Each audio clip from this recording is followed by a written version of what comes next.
All right, let's go. Let's go. Welcome back, viewer.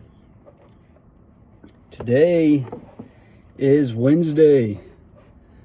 It is Wednesday, the 5th of February. And you know what that means? That means it's already been a week since we went over part 1 of Master Key System. And we've been doing our training. We did 5 days this week of our meditation, sitting there quietly. Now, we have Peace Lily with us. She's getting big. I don't know if you could see how big she's gotten since last week, but she's probably already grown at least that much more. And it's very exciting. Told you she's gonna grow big and strong with us through this process, because this is a 6-month program, and we are going over the program and recording our process through it.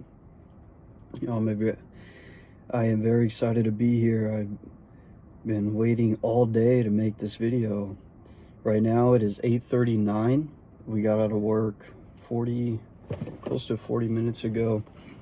And before we begin, I want to talk about my experience with part 1. Because part 1, Mr. Hanel has us sitting there quietly to get control over the physical body. And it is very, very challenging. I want to put it that way. At the beginning, I'd say within the first 10 minutes, my legs were already falling asleep. Now remember, I'm doing this in the lotus position. So I'm sitting there with my legs crossed, sitting as erect as I can. Now after the first couple of times, let's say every 5 minutes or so, I would need to stretch my legs, lean forward, stretch out my back, because there's a lot of tension that builds over time just from maintaining that position. Now, I have been doing my stretches just so I could build more flexibility throughout my body to make it easier to go through the process. And I'd say the last 2 times I did my meditations, my legs didn't start falling asleep till about 20 minutes. And it was easier for me to sit there. So the process is definitely, it's definitely a process, but you got to work through it. You got to get through it. And as you continue to do it, obviously the easier it'll get and the better you'll get at doing it. And my experiences just throughout life, I've noticed my interactions with people have been changing too, since I've been going through New Thought Society altogether, through building this channel, building this society, through creating these audiobooks, because I'm surrounding my mind more with this information, and this information has its center within divine power. So my thoughts are changing as I go through this process, as I'm creating these audiobooks, and now as I am doing this program again, my thought process has been changing, and I'm noticing it. And my external world is changing by itself. I don't have to try to do anything, because I myself am becoming a different person. And it's very exciting. It is very, very exciting.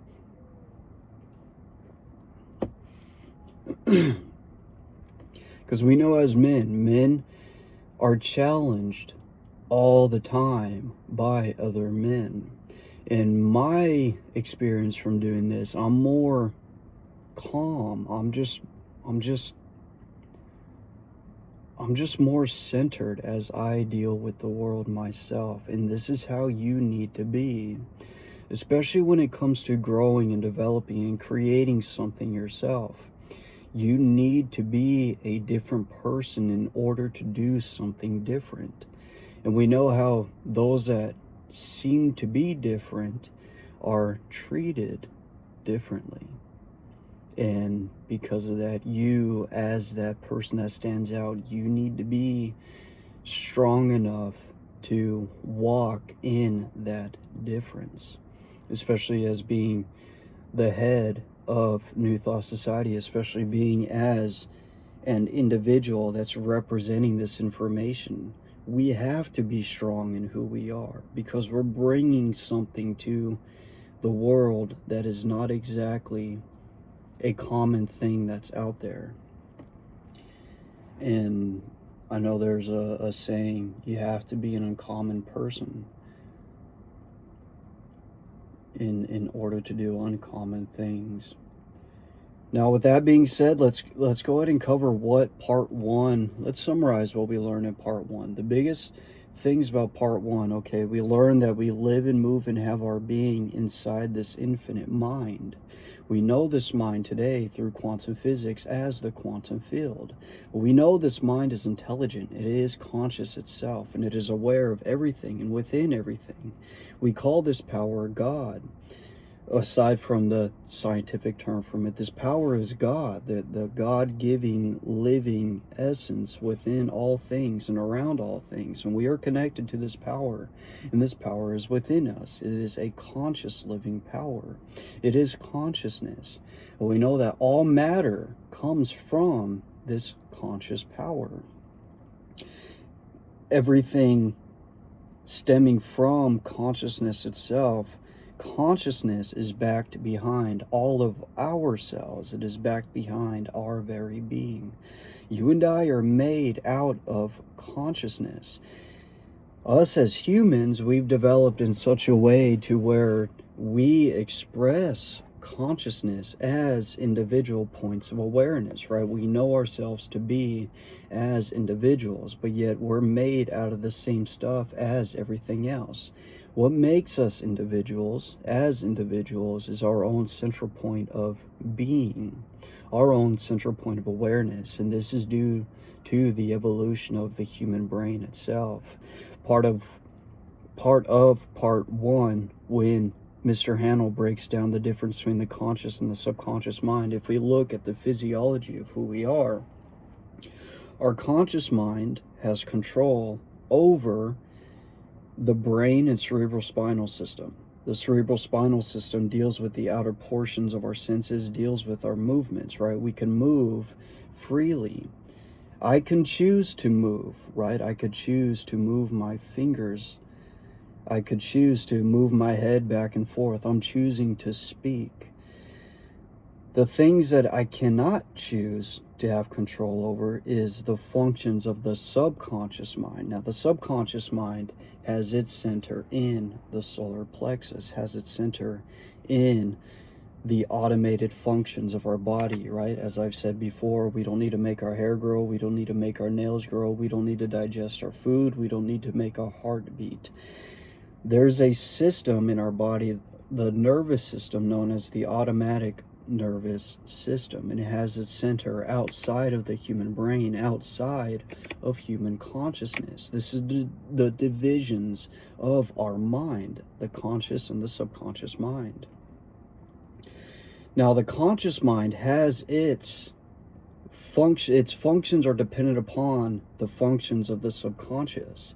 If your subconscious mind has, let's say, challenges, so to speak, when it comes to its function, it's going to affect you and your conscious functioning, because the subconscious isn't functioning correctly, or at least it's having issues with its ability to function. That inevitably is going to interfere with how you function as a conscious being, which is why you need to take care of your health. You need to take care and give your body everything it needs to function correctly and smoothly. So this thing right here is functioning correctly and smoothly because we know we need these powers of consciousness to develop things, to create things, to think the way we need to think in order to bring specific things into manifestation.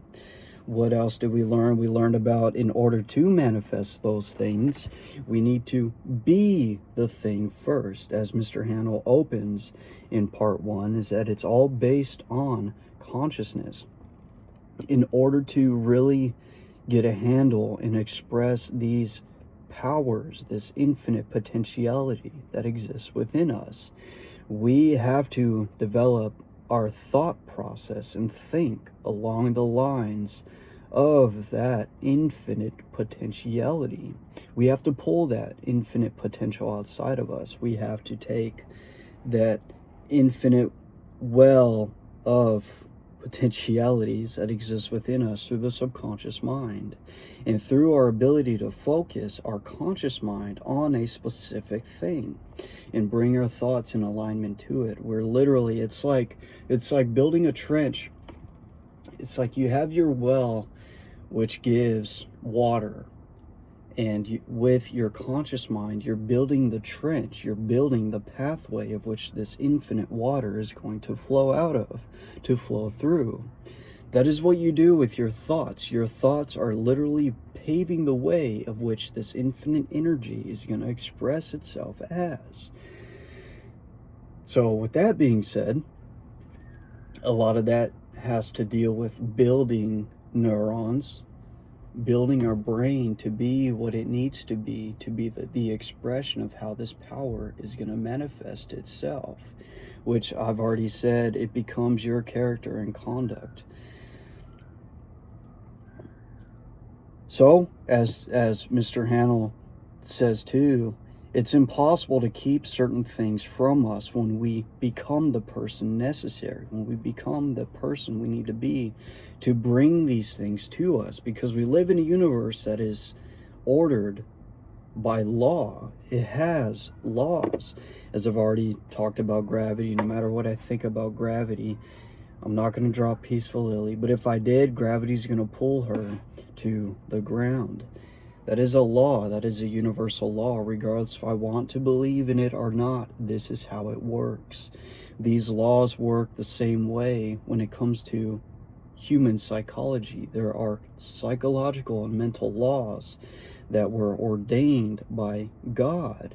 And when you learn and understand these psychological laws, as we've said, since everything is consciousness and we're made in the image and likeness of God, human consciousness, human spirit, when we're conditioned the way we need to be, it is impossible to keep certain things from us, that because that's just who we are, right? We need to develop the mental attitude necessary to attract those things, to bring those things to us. Because as I've stated before, there are two things that happen when we think, right? We know the law of cause and effect. We know the law of attraction. Thought being the causative power. With our thoughts, with our mental attitude, and our habitual way of thinking, we are setting these laws in motion, and we are causing things to happen outside of us. Not only are we attracting other things that are in alignment with our thought process, because since everything is permeated by this infinite mind, your thought is extending outside of you and traveling this infinite mind in the form of energy, in the form of vibration. We know the entire this material world we see is in reality in vibration. And our thoughts will attach to other like-minded, other like frequencies, so to speak. And by the law, we will attract those things to us. We'll be surrounded by those thoughts, so to speak, in material form. That's the first thing that happens. The second thing that happens is that we become what we think about, right? This is correspondence. This explains the law of correspondence, that as I think, I am sending out a vibration, and that vibration is attaching to other like vibrations. And I am attracting those things to me that are in alignment with my thought process. And as I do that, simultaneously, I am becoming and embodying that which I think about. So not only am I stepping into being the right person, being the thing that I'm thinking about, I'm attracting those things to us, right? It's correspondence, it's congruence, it's as within, so without. So when I am meeting these things outside of me that are in alignment with my thoughts, I'm simultaneously becoming the person I need to be to intermingle with that situation, to cause the next thing to happen, to move forward, whatever idea, whatever thought I have, to move forward to another level, right, so to speak. Because we know the things that we're creating has levels to them, and we're attracting things that are in alignment with the level we're currently at. And as we continue to climb the ladder of building something, obviously there are more requirements for us on our part to build it. But we're bringing the things necessary to help us to build it. It's very powerful. It's a very, very powerful thing to understand. Now, I know for me, I still have a lot of work to do when it comes to explaining it simply. And to take that such a complex understanding and form it into words that are simple, right? It has to be simple. We still have a lot of work to making this as simple as possible. But I know as I continue to do this and continue to grow into the person to be able to do that, eventually we will be able to do that. Man, we still have a lot of work to do, but regardless of the case, we do have that basic understanding of the law. And we just need to continue with our practices, continue with this process.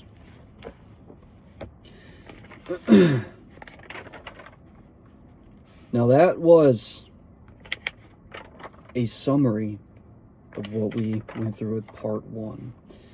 Now let's get started with part 2. Like part 1, he did start with the introduction. We're going to go over the introduction, then we're going to go over the second part. Okay, let us begin. Our difficulties are largely due to confused ideas and ignorance of our true interests. The great task is to discover the laws of nature to which we are to adjust ourselves. Clear thinking and moral insight are, therefore, of incalculable value. All processes, even those of thought, rest on solid foundations. So in opening that statement, he says the majority, our difficulties that we meet in life are due to the fact that we don't know the things that we truly want. We don't know our true interests, right? As he says, our difficulties largely due to confused ideas and ignorance of our true interests, because we know these laws work. And we have to know exactly what it is that we want, exactly who it is we want to be, because this law will work in accordance to that ideal that we have for ourselves. Because look at it this way: if we want one thing one day and then we want another thing another day, we're changing our focus. We'd be changing our focus constantly. And due to that constant change within our focus, it's going to be setting these laws in different ways, right? The law will begin to work for you with one thing, then when you change, what you had going on over here begins to dissipate, because now that energy moves to something else, and the law will begin to work for this. It doesn't need to be difficult. The great task is to discover the laws of nature. So what he's saying is that we need to understand these higher laws and bring our mind into harmony with them. Bring our mind into congruence with them. So we'll be thinking from the viewpoint of the law itself. Clear thinking and moral insight are therefore of incalculable value. We need to have a clear thought process. And he's saying here, even those of thought, the processes of thought rests on a solid foundation. The keener the sensibilities, the more acute the judgment, the more delicate the taste, the more refined the moral feelings, the more subtle the intelligence, the loftier the aspiration, the pure and more intense are the gratifications which existence yields. So what he's saying right there, the more clear we are in consciousness, the more clear the things will come to us. The greater we become in consciousness, the greater will be the things outside of us. Hence it is that the study of the best that has been thought in the world gives supreme pleasure. The powers, uses, and possibilities of the mind under the new interpretations are incomparably more wonderful than the most extravagant accomplishment or even dreams of material progress. Okay, I think they have a typo right here. This should be then. Okay, the powers, uses, and possibilities of the mind under the new interpretations are incomparably more wonderful than the most extravagant accomplishment or even dreams of material progress. So he's saying this new information that we have when it comes to the mind and these mental laws which govern us ourselves are greater than anything that can be built materially. It's greater than anything or any type of progress we've made in creating material things. Let's say the industrial age. We know the industrial age was through the entire 19th century. We are in the 20th century now. He's saying this new information that has been found with spirituality, with thought, with the human mind is greater than any type of industrial advancements that we've made. Thought is energy. Active thought is active energy. Concentrated thought is a concentrated energy. Thought concentrated on a definite purpose becomes power. Now, like we went over in the last part when he talks about the mind, that the mind in and of itself is static energy. Thought being the vibratory force which converts the mind from being static, being where it is, into dynamic motion. It gets the mind moving into a certain direction. So thought, every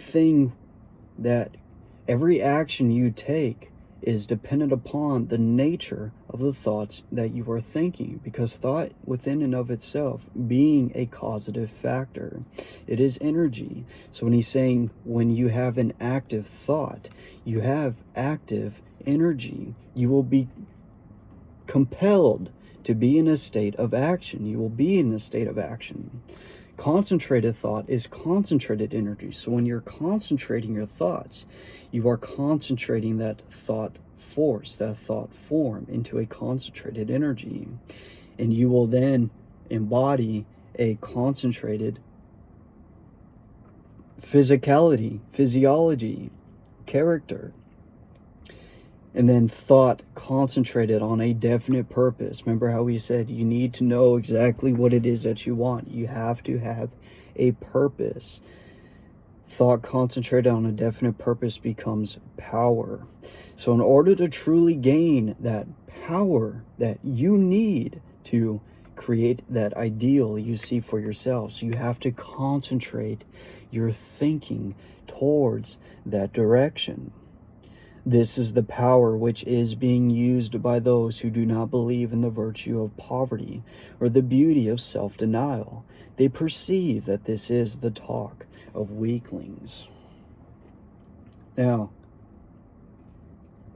to elaborate on this, when he talks about weaklings, everybody has the power of infinite potential within them, because everyone is connected to this infinite mind which has within itself every possibility. Remember, this power is infinite wisdom. It's present everywhere. It's infinite power, and it's also immortal, and this power exists within us through the subconscious mind, and we are connected to it through the conscious mind. So when he's saying weaklings, weakling can be defined as somebody that does not have the ability to concentrate, that does not have the ability to attach their thought processes to a specific purpose. Because as we were saying in the beginning, if you have one ideal today, another ideal tomorrow, possibly another ideal the day after tomorrow, you don't really know what you want. So therefore, you're scattering your forces, you're scattering your thought process, you're scattering your attention. You need to know exactly what it is that you want so you can continue to think towards that direction. So you can become it. You can be it. You can be something. You can be someone. The ability to receive and manifest this power depends upon the ability to recognize the infinite energy ever dwelling in man, constantly creating and recreating his body and mind, and ready at any moment to manifest through him in any needful manner. So your goal, our goal, as we've just went over with this statement, we even open with this. There is this power inside of us that is constantly creating and recreating our body. And the infinite power is within that power. And through our thought process, through our conscious mind, as we said with the trenches, we're going to be creating the pathway for this power to be able to manifest through us to achieve that pathway. So we need to recognize this power. And he's saying in an exact proportion, or in exact proportion to the recognition of this truth will be the manifestation in the outer life of the individual.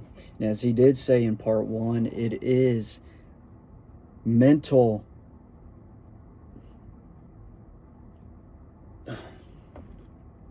How do I say this? In order to truly tap into this power, we have to tap into it internally. We have to tap into it in consciousness. We have to recognize it. We have to mentally embody it.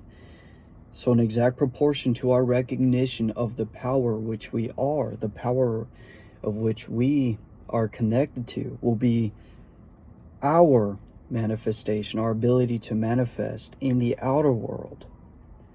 Part 2 explains the method by which this is accomplished. What we're going to go over in part 2 is exactly how this happens, why this happens.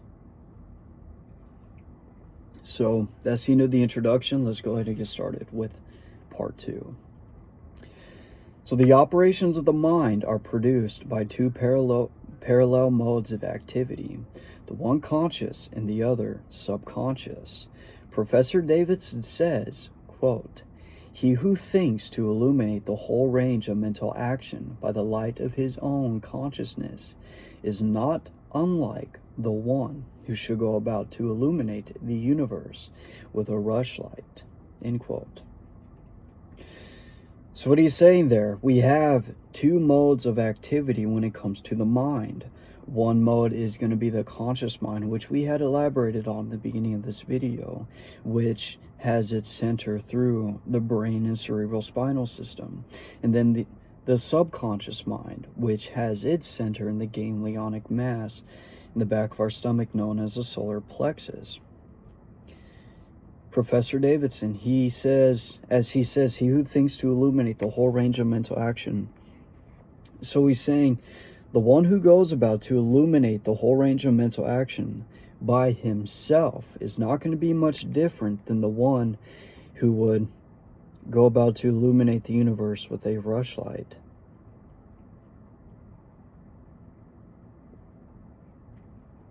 Is not unlike the one. Is going to be similar to the one. Now, what exactly does he mean by rushlight? Let's look it up. Let's find out what rushlight is. Rush.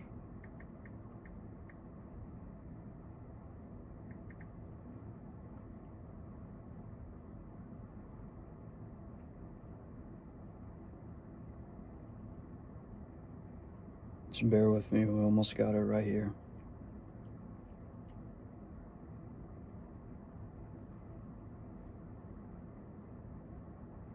There are no results found. Is that determined like going out? Maybe Google might know. Dictionary doesn't know.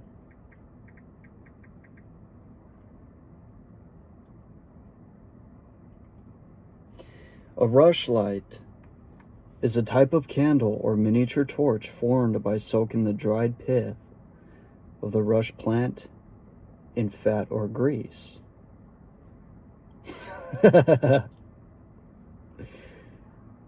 So he who tries to to illuminate consciousness is not unlike a candle or a torch formed by soaking the dried pith of the rush plant in fat or grease. All right.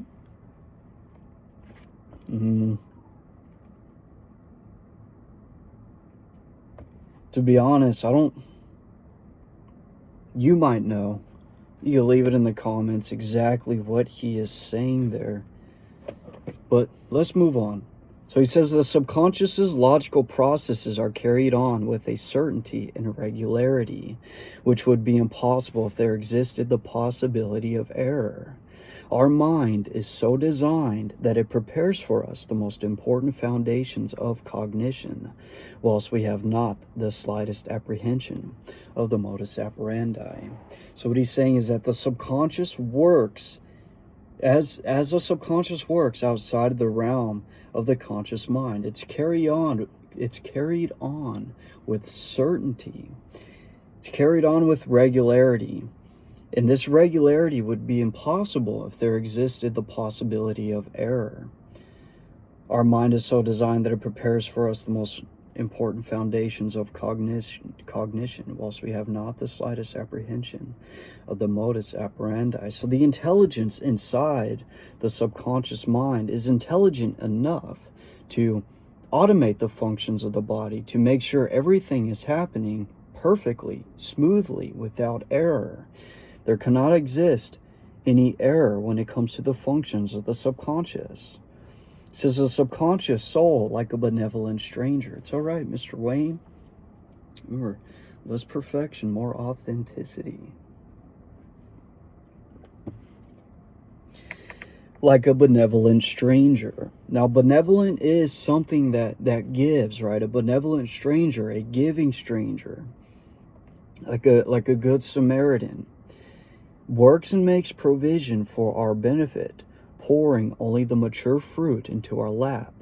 Thus, ultimate analysis of thought processes shows that the subconscious is a theater of the most important mental phenomena. So the subconscious works to give us the best of what it can, giving us the mature fruit that we need for our survival. Which makes sense, because if we look at the body, we know the body does, what it needs to do to remove any dead cells. And it does whatever process it does to renew the cells that are needed to perform the functions of the body. So the subconscious, even physiologically, is always doing its work to give us the best that we need for us to live. It is through the subconscious that Shakespeare must have perceived without effort great truths which are hidden from the conscious mind of the student, that Phidias fashioned marble and bronze, that Raphael painted Madonna, and Beethoven composed symphonies. So he's saying with the subconscious mind, these great men that we know today, Shakespeare, Raphael, Beethoven, Phidias, these men produced the things that they produce through the operations of utilizing the subconscious mind. Ease and perfection depend entirely upon the degree in which we cease to depend upon the consciousness. Playing the piano, skating, operating the typewriter, the skilled trades depend for their perfect execution on the process of the subconscious mind. The marvel of playing a brilliant piece on the piano while at the same time conducting a vigorous conversation shows the greatness of our subconscious powers. Now, I heard this term before and I use it a lot personally. It is called effortless power. So what he's saying, with the power of the subconscious, we will be able to do any activity, create anything, do whatever it is that we desire to do by utilizing the power of the subconscious. We will be able to do these things effortlessly. Right? He's saying right here, ease and perfection depend entirely upon the degree in which we cease to depend upon the conscious mind, in which we cease to depend upon this operation of thought. because it has to become subconscious, right? As he said in the beginning, or in part 1, being it. When you are something, you're just that thing. You don't need to think anymore about being it. You just become it. You move into the process of it. You'll express yourselves as it without any conscious effort on your part. So that's the goal. That ideal with you have, the ideal with which you have, you need to get it out of just here as a thought form and make it into a subconscious thought form, a subconscious habit. We are all aware how dependent, because he says right here, look at this. He says, playing a brilliant piece on the piano while at the same time conducting a vigorous conversation shows the greatness of our subconscious powers. Now, to get that into an easier perspective for you to see, think about a skill that you have, a skill that you, let's say you have a hobby you like to do, that you've been doing that hobby for a very, very long time, and you are able to perform that hobby while your attention is on something else, while you're consciously focused on something else. You're still able to perform this task as if you were intently focused on it. Or even your work, for example. Let's take your work. Let's say for me, I work at Walmart, right? I do the auto care center at the moment. I am able to perform my job in auto care while being able to focus on other things, because I've been doing it long enough to where it's subconscious now. I could subconsciously perform the work while my attention could be somewhere else. This is what he's saying. This is what he's explaining when it comes to the subconscious power within us. We are all aware how dependent we are upon the subconscious, and the greater, the nobler, the more brilliant our thoughts are, the more it is obvious to ourselves that the origin lies beyond our ken. We find ourselves endowed with tact, instinct, sense of the beautiful in art, music, etc., of whose origin or dwelling place we are wholly unconscious. The value of the subconscious is enormous. It inspires us, it warns us, it furnishes us with names, facts, and scenes from the storehouse of memory. It directs our thoughts and tastes and accomplishes tasks so intricate that no conscious mind, even if it had the power, has the capacity for. Okay. It inspires us, it warns us. Now I know for a fact, even today, right, my manager asked me to take care of a specific thing in the hardware department. We cleaned out the area of the light bulbs. Okay, we took care of the light bulbs because it was extremely dirty. Whoever decided to go into that aisle and make it a huge mess, they certainly did, and we cleaned it up. And our manager even made a statement, it looks like somebody just swam through the aisle. It was very funny. It was that very funny moment, right? That moment you'd had to be there to see the humor in it. But I told her when she asked me to do that, I told her, yeah, no problem, I'll get to it in about 5 minutes. I'm going to finish up what I'm doing already. And about 10 minutes went by, and I had finished what I was doing in 10 minutes. And my other manager, I had told her, I'm gonna go ahead and get started on the light bulb department before my other manager starts wondering where I'm at, right? Because she asked me to do that, and the time had already passed since she had asked me, or that I had told her I would be there. The 5 minutes had already passed, and I felt it. I had the thought. I had that intuition, so to speak. What he's saying here, for me in that moment, what was going on subconsciously inside of me was telling me, hey, I got to get in that aisle now. And I went over there, and lo and behold, like as I was cleaning it, the manager that asked me to do it was right there working on the end cap, right? Working on the features of that aisle. So it does warn us. It lets us know certain things that need to be accomplished in the time it needs to be accomplished. And he's saying here too, it directs our thoughts, it directs our thinking. Now we know 95% of the things that we are thinking are the same thoughts we thought yesterday, because they're subconscious portions of ourselves. Okay, we can walk at will. We can raise the arm whenever we choose to do so. We can give our attention through eye or ear to any subject at pleasure.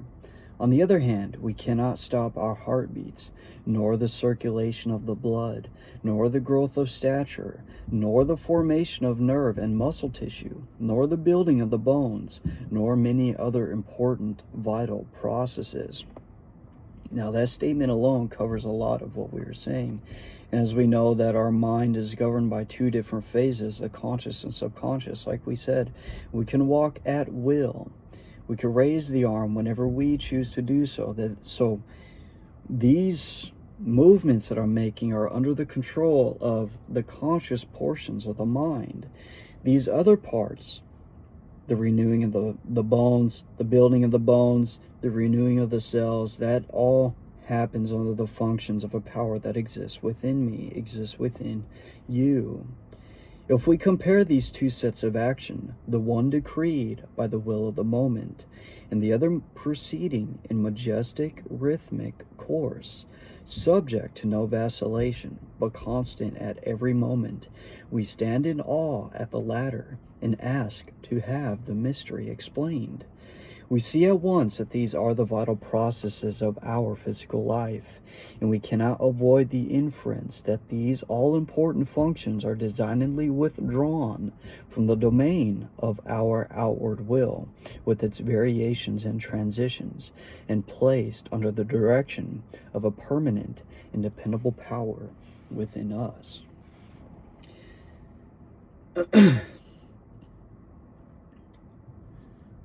So the subconscious mind is a permanent and dependable power within us that works outside of the realm of our conscious mind.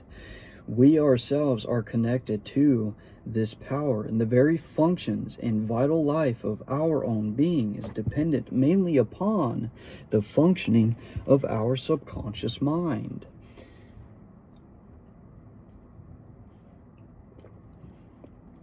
Of these two powers, the outward and changeable has been termed the conscious mind, or the objective mind, dealing with outward objects.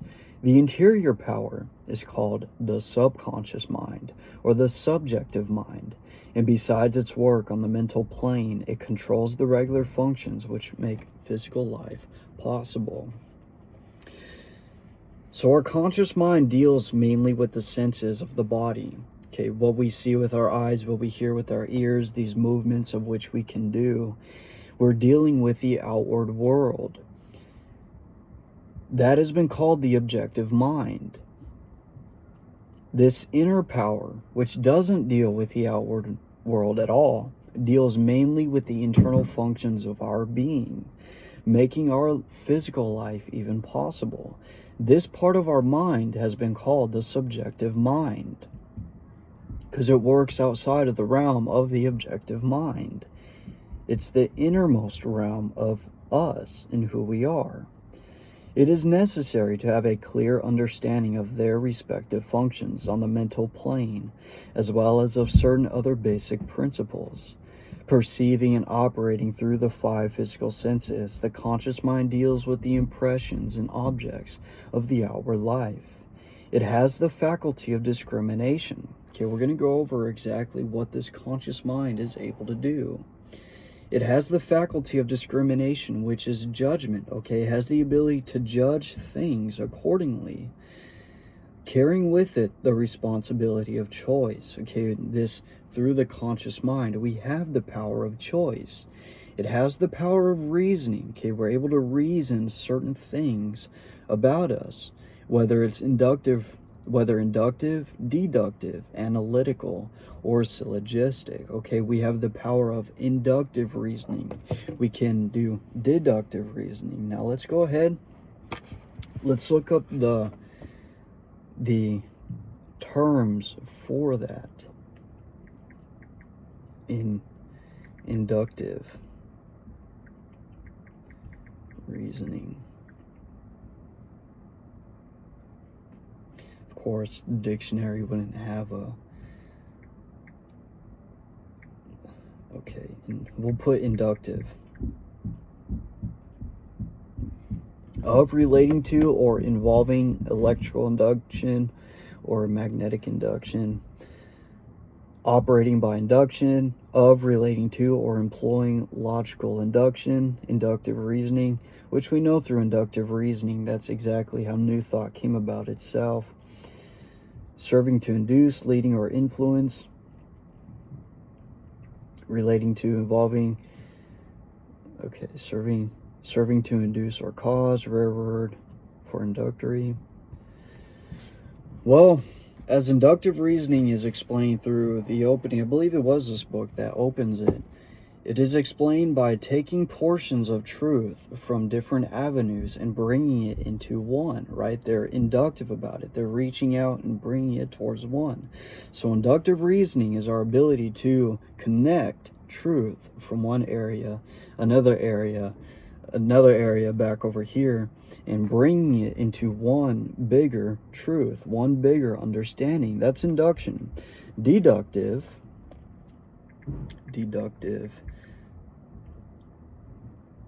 based on deduction from accepted premises, as a deductive argument. Of course, they would give us an ad. Let's skip that. The act or process of deducting, subtraction, something that is or may be deducted. So being able to break something down into a smaller form, like our goal for doing this, right? Ultimately, we want to be able to deduce this information to a more simpler, easier understood form.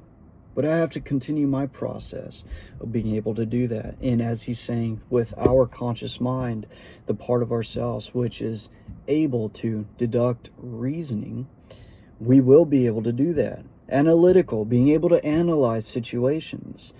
Or syllogistic. Let's look at syllogistic.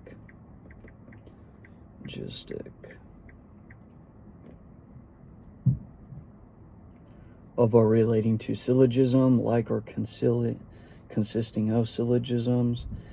The part of logic that deals with syllogism. Okay, so what is syllogism?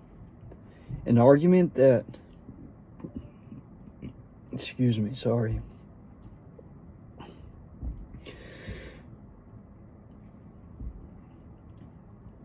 Got attacked by the hiccups right now. My apologies. An argument, the conclusion? Am I not reading that right? An argument, the conclusion, of which is supported by two premises, of which one major premise contains the major term, that is the predicate of the conclusion. Okay, it's taking two major terms that is necessary for the conclusion, the fuller picture. And the other, which is a minor premise, contains a minor term, that is the subject of the conclusion, common to both premises in a term. So taking the bigger portion and the smaller portion of any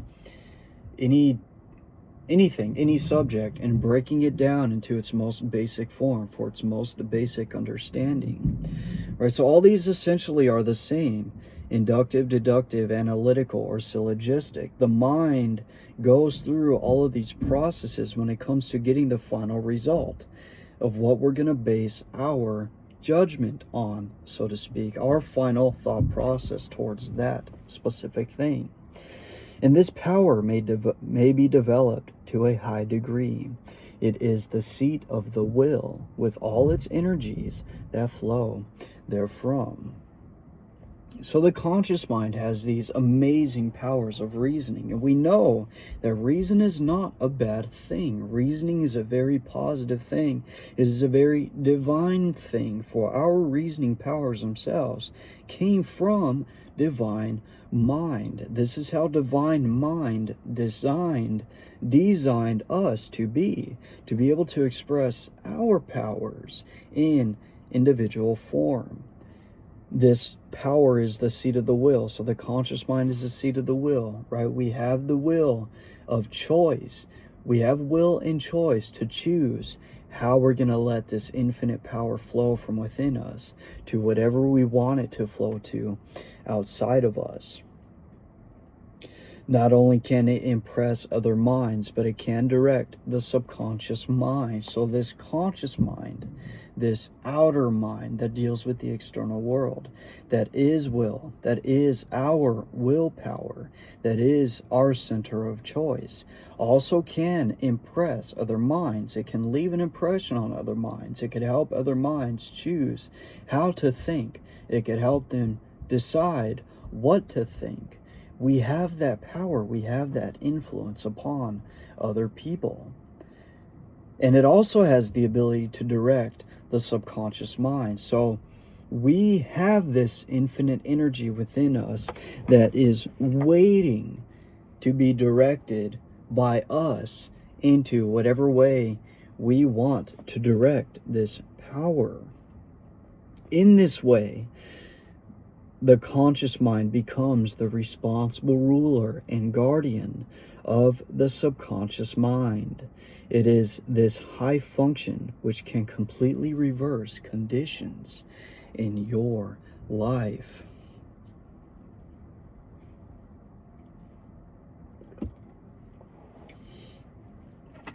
So what he is saying here, viewer, is that everything you're experiencing right now has been created by you through your lack of properly directing this infinite force of which is inside of you, which is what you already are. Through the understanding of your conscious mind, through the understanding of your ability to choose, through the understanding of your power of will, through your process of reason, through your ability to reason. This is what's going to change the conditions of your life, by changing the way you focus this conscious mind, this power. Because it influences and directs the subconscious mind, right? The subconscious mind being the power of God within us, being responsible for just the vital processes of our being, and is doing everything it can to give us the mature fruit, doing everything it can to give us the power we need to manifest. This infinite power inside is just waiting for us to direct it properly. Now this goes back to, hey, we need to know exactly what it is that we want. We have to have our blueprint, we have to have our ideal, and consciously continue to focus on that ideal, so this infinite power of which we are a part of can continuously flow in that direction, so it could be concentrated in that direction, as he opens with, right? Active thought is active energy. Concentrated thought is concentrated energy. Thought concentrated on a definite purpose becomes power. Why? Because through that definite concentrated effort, we are in turn directing these infinite powers of the subconscious mind to that direction, towards that goal, towards that ideal. In this way, the conscious mind becomes a responsible ruler and guardian of the subconscious mind. It is this high function which can completely reverse conditions in your life. It is often true that conditions of fear, worry, poverty, disease, inharmony, and evils of all kinds dominate us by reason of false suggestions accepted by the unguarded subconscious mind. All this, the trained conscious mind can entirely prevent by its vigilant protective action. It may properly be called the watchman at the gate of the great subconscious domain. So the subconscious mind relies upon you, viewer. Your subconscious mind is relying upon you to protect it from negative suggestions, to protect it from false suggestions it receives from the outside. Remember, this is all dependent upon how you perceive what you are experiencing. And through training, which is what this program is giving us, through the proper training and the training of the conscious mind, we can prevent our subconscious from improper suggestion. So this conscious mind is also deemed the watchman at the gate. It is the protector and director of your subconscious domain.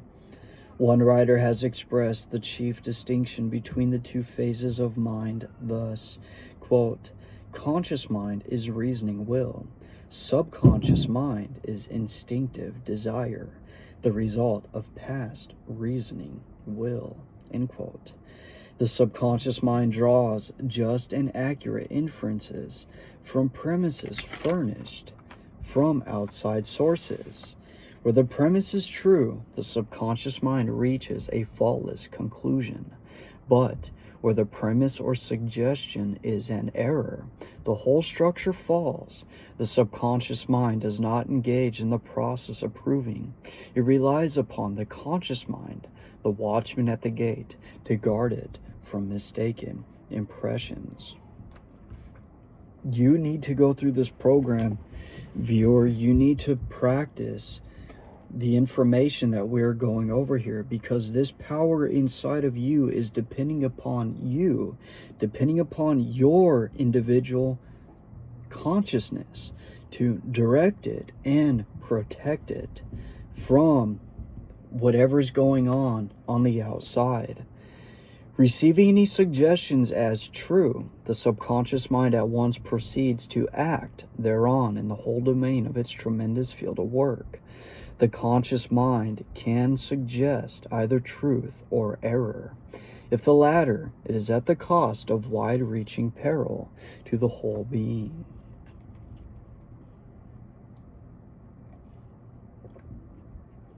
This is another reason why we need to develop in consciousness, because through suggestion and through our thoughts and what we accept as truth or error, right, what we can accept can be accepted. We could accept truth or we could accept error.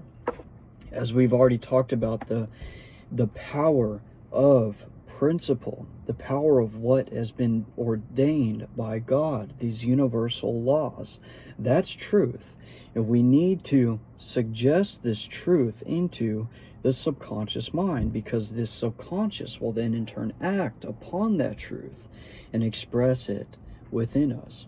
If it is error, error is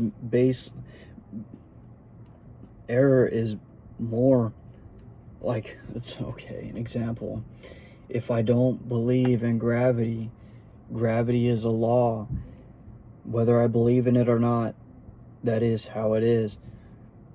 Let's say if I chose not to believe in gravity, I am suggesting that error, right? That's an error. It's not the proper way of thinking about our reality.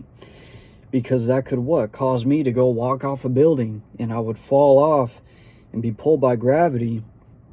Depending on how high that building is, I would either be extremely hurt or extremely, or right, not here anymore in this life. Because our subconscious mind will act upon it regardless, because it is relying upon me to direct it in the proper manner. In this mind, since it is subconscious, it is not known to have the power of reasoning. It is not known to have the power of discernment. It just acts. It is rhythmic. It is working towards its own purpose to give us life. If the latter is at the cost of wide-reaching peril to the whole being.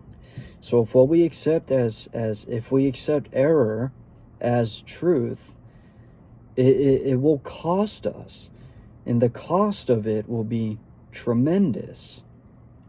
The conscious mind ought to be on duty during every waking hour, when the watchman is off guard, or when its calm judgment is suspended under a variety of circumstances. Then the subconscious mind is unguarded and left open to suggestion from all sources. During the wild excitement of panic, or during the height of anger, or the impulses of the irresponsible mob, or at any other time of unrestrained passion, the conditions are most dangerous. The subconscious mind is then open to the suggestion of fear, hatred, selfishness, greed, self-depreciation, and other negative forces derived from surrounding persons or circumstance. The result is usually unwholesome in the extreme, with effects that may endure to distress it for a long time. Hence, the great importance of guarding the subconscious mind from false impressions. So, viewer, what he just told us right here, if we are not careful about what gets into our subconscious mind, if we're not guarding it the way we need to be guarding it, and negative suggestion gets inside of us, we will be influenced by this negative suggestion and we'll act upon it, right? We need to be conscientious enough for discernment to allow our watchman at the gate, as he is telling us, to decide what type of suggestion it's going to allow to get into the subconscious mind from the external world. Now, positive suggestions, positive influence from the outside is going to have a positive benefit on the subconscious. Negative suggestion, however, will in turn have a negative effect and a negative impact on our subconscious mind. This is why it is so important for us to develop in consciousness, so we can direct and protect this infinite source of energy that exists within us. The subconscious mind perceives by intuition, hence its processes are rapid. It does not wait for the slow methods of conscious reasoning. In fact, it cannot employ them. Now, one thing we could attach to this, like the idea that I had earlier when I was at work, right? It just came to me, oh, I got to get over to my aisle. It is time to clean that aisle, right? My subconscious was telling me, because I did get so engrossed on what I was doing, I forgot I needed to do it. But it just came to me, okay, I need to go do this, and I need to go do this now. Right? My subconscious mind told my conscious mind, hey, this needs to get done. Right? It was my intuition speaking to me. And like I said, lo and behold, as I was working on it, my manager was right there next to me, zoning the feature on that aisle. The subconscious mind never sleeps, never rests, any more than does your heart or your blood. Oh yeah, we could be sleeping, snoozing. Our consciousness will be somewhere else in La La Land, in dreamland, but our heart will still be beating. Our food will still be digesting. Right? This is the difference between the realms that these two minds work in. It has been found that by plainly stating to the subconscious mind certain specific things to be accomplished, forces are set in motion, in operation, that lead to the result desired. Here then is a source of power which places us in touch with omnipotence. Herein is a deep principle which is well worth our most earnest study.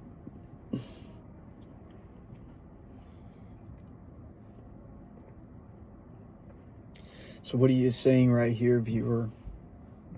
With mental imaging, with the power of our imagination, with our ability to create mental pictures, with our ability to focus on specific things, our ability to think along specific lines, we have to continuously do that and train the subconscious mind, right? Because since 95% of what we think is subconscious thought, it is habitual thought.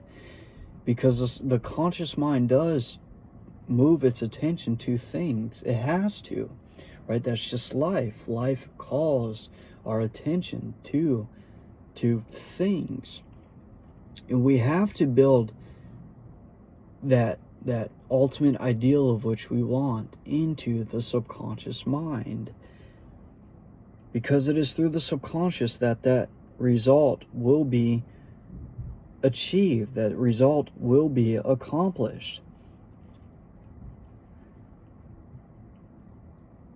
The operation of this law is interesting. Those who put it into operation find that when they go out to meet the person with whom they anticipate a difficult interview, something has been there before them and dissolved the supposed differences.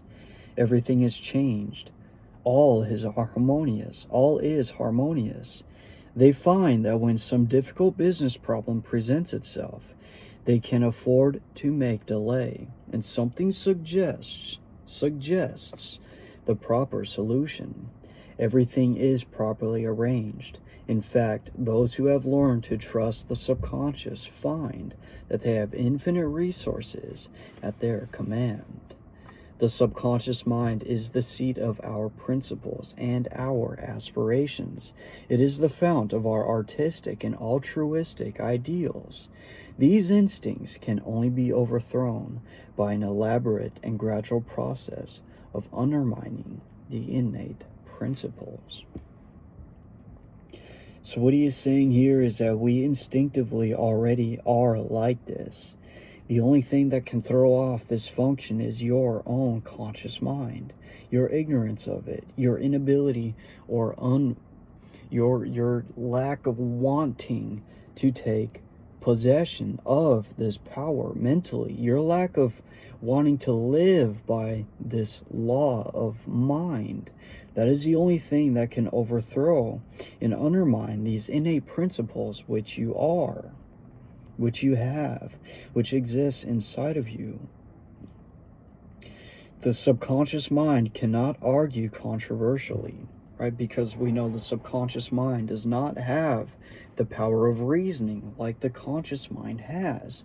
It just acts, right? It acts without conscious thought. It just is. It does its doing. It does what it knows it needs to do.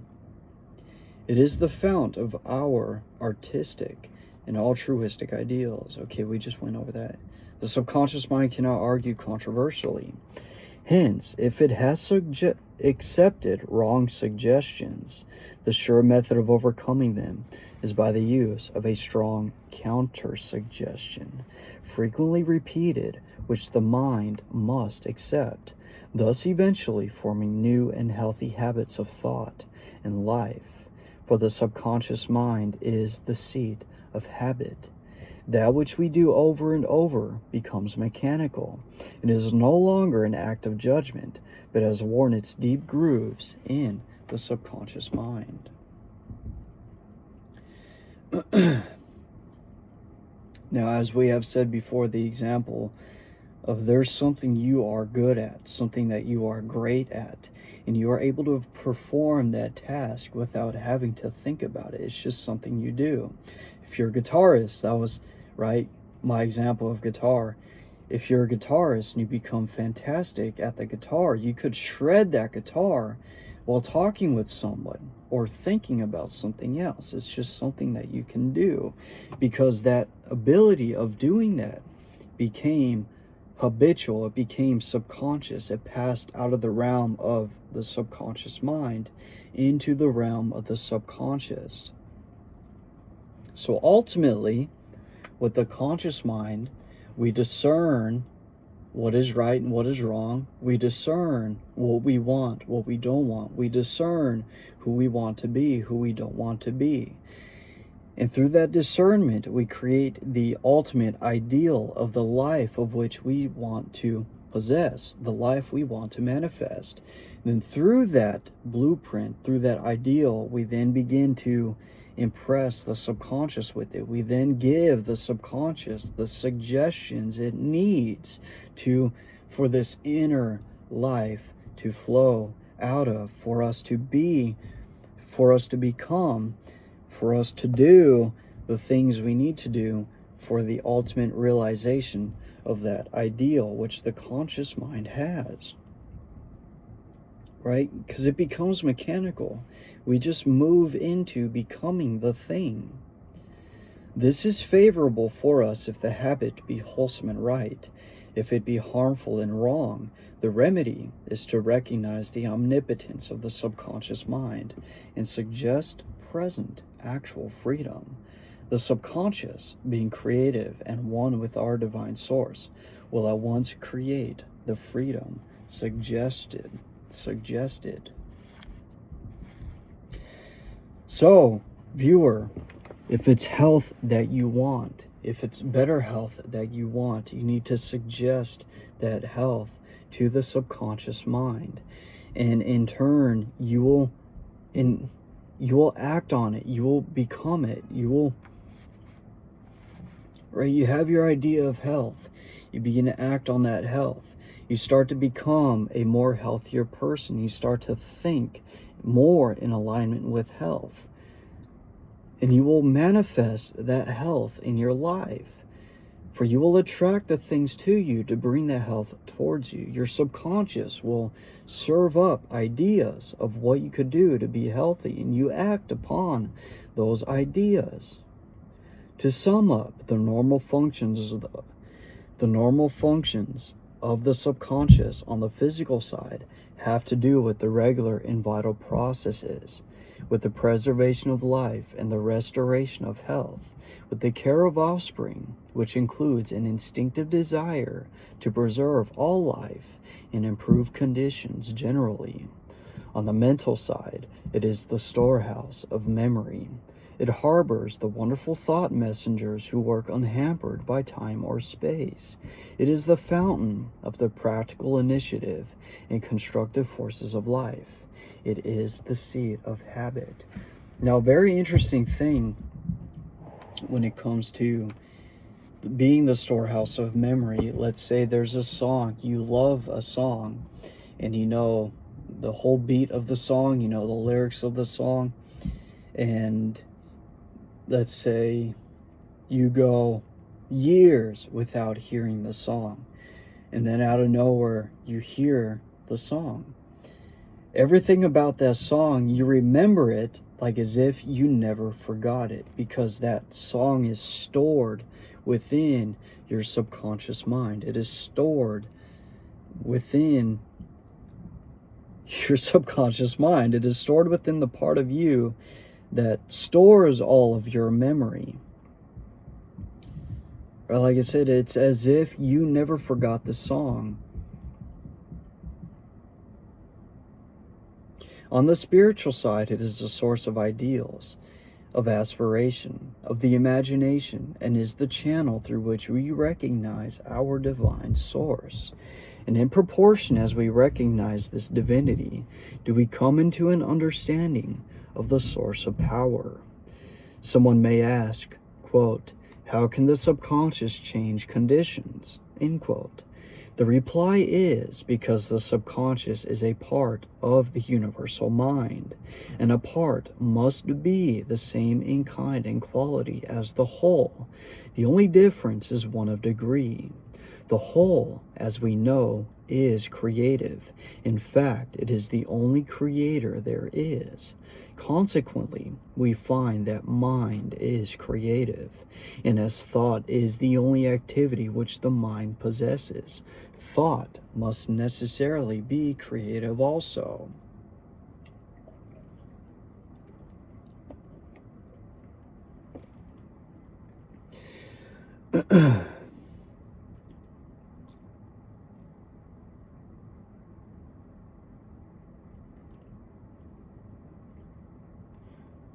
Okay, we live in a universe governed by law.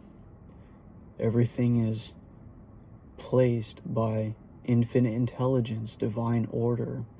This divine order exists within us, the subconscious. It is vitalizing every part of our body. Since the subconscious is this infinite power within us, we have infinite potentialities.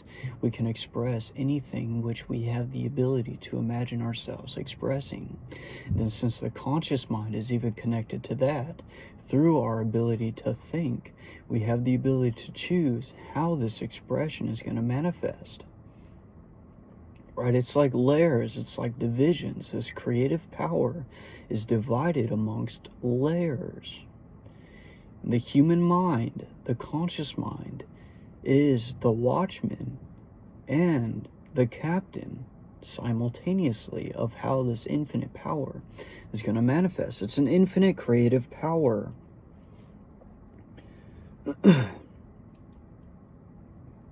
But we shall find that there is a vast difference between simply thinking and directing our thought conscientiously, systematically, and constructively. This goes back again, as we've already said multiple times throughout this video, right? There's a difference between simply thinking about something and directing this thought, concentrating our thought processes towards one specific thing. There is a huge difference, because one is going to be a scatterment of our force, of your mental power. Then the next is going to be a concentration, a concentrated force of your mental power.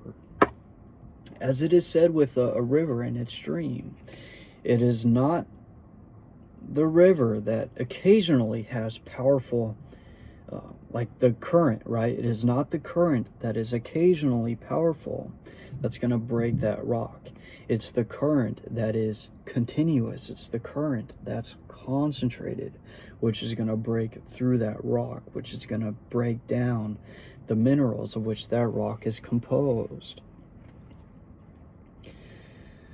When we do this, when we conscientiously concentrate our thoughts towards a specific purpose, we place our mind in harmony with the universal mind. We come in tune with the infinite. We set in operation the mightiest force in existence, the creative power of the universal mind. This, as everything else, is governed by natural law, and this law is the law of attraction, which is that mind is creative and will automatically correlate with its object and bring it into manifestation. Last week I gave you an exercise.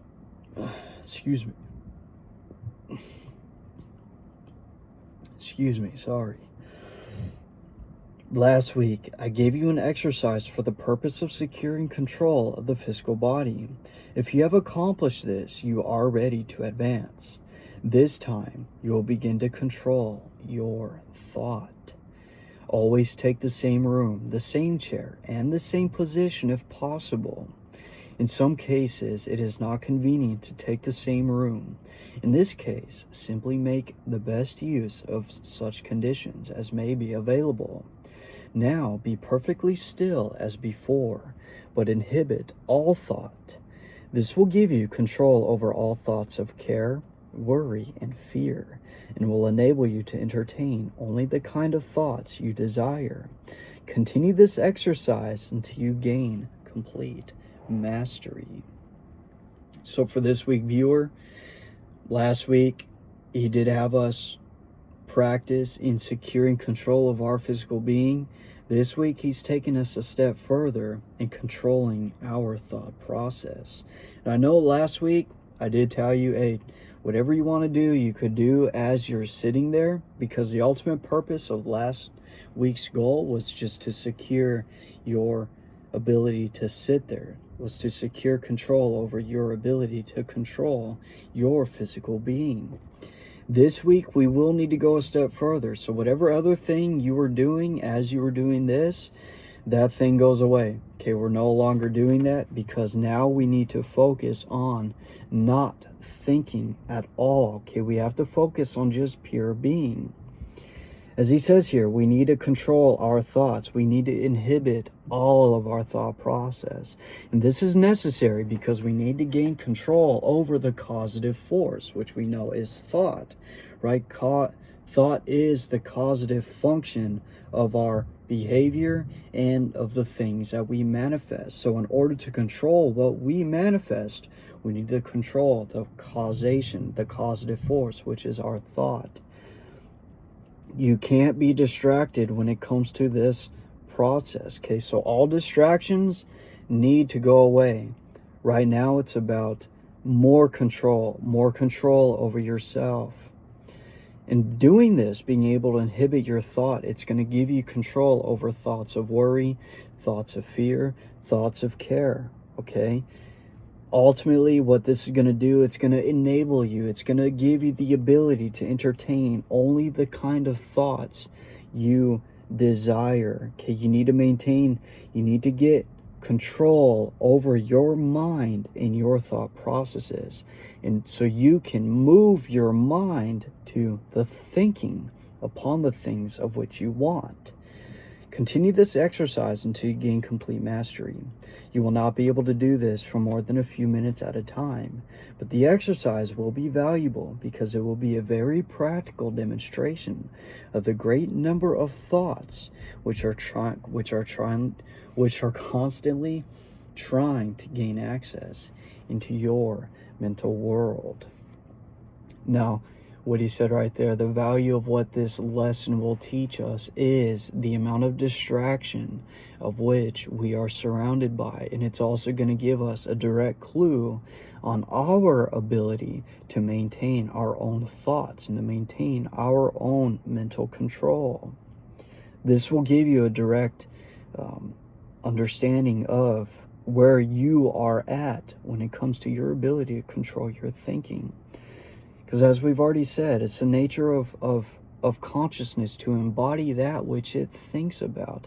So this is going to show you, viewer, how much of yourself you are actually in control of.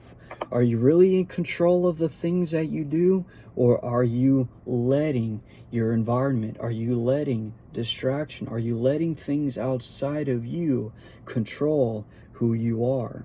This is exactly what this lesson is going to give for us. It's going to take our ability, it's going to take the influence of which we are influenced by the external world. It's going to give us the ability to cut it off, right? It's going to give us the ability to step away from that external influence and bring ourselves into the divine cause, the divine power, which is our thinking, and bring our mind to the central point of calmness, of being centered, so we could respond and create our own influence, so to speak, when it comes to what we're going to bring to the environment. Next week, you will receive instructions for an exercise which may be a little more interesting, but it is necessary that you master this one first. Right on. So this is the end of this lesson, and we're ending it all with a quote by James Allen. So James Allen quotes, "Cause and effect is as absolute and undeviating in the hidden realm of thought as in the world of visible and material things. Mind is the master weaver, both of the interior garment of character and the outer garment of circumstance." End quote. That is exactly what we were saying before, right? It's correspondence. Cause and effect is a law which governs all things in the universe. It governs your mind, the process of how your mind works, as well as how it governs the things that are happening outside of us. It is cause and effect. And the cause is found, as we're going over right here, the cause of who we are is found within. It is within our thought process. So viewer, this process, this practice is absolutely essential for you becoming the person you want to become. Right? We just covered that the subconscious mind works outside of the realm of the subconscious, or outside the realm of the conscious. It works automatically. It works to give you power. It works to bring you the best. It works by speaking to you through intuition. It is of service to you. And we learn that you, as a conscious being, you are the center of will. You have choice, you have judgment, you have discernment. You choose where you are going to allow this process to flow, this internal creative process. You choose where you want it to act upon. That is within your control. But in order for it to truly be within your control, you have to develop this thing's powers. You have to develop the ability for you to maintain control over where this power is being directed. Remember, you have to protect it from suggestion on the outside, and you have to direct it towards the achievement of the things you wish to you wish to manifest, which you desire to create. All right, we have our lesson for today. We have our lesson for the entire week, and we have our practice for the entire week. And right now we're going to eat something really quick because our subconscious mind is asking us to feed it. Right? My stomach is growling, and I got to feed my vessel, feed my my temple, so to speak, the temple of the living God. Right? God is within us, like we were saying. It's an intelligent force. And get our practice in. 30 minutes. We've been doing 30 minutes, and we've definitely been feeling a difference, and we need to continue it. Like we said this week, we are going as far now as inhibiting our thought process. So we are going to focus on not thinking anything at all. Now, that is definitely something that could be difficult. It could be challenging. To make it easy, we do need something to focus on, and we're going to focus on our breathing. We're going to call our attention to our breathing. And to feel, right, to feel our body, to feel our breath, to feel the air enter into our lungs, so we can pull our conscious mind into more unity with the subconscious. And it also will give me something to focus on other than thinking and other than distractions. And then we're going to be here again next week for part 3, talking about our experience with this week. So with that being said, I'll see you in the next video.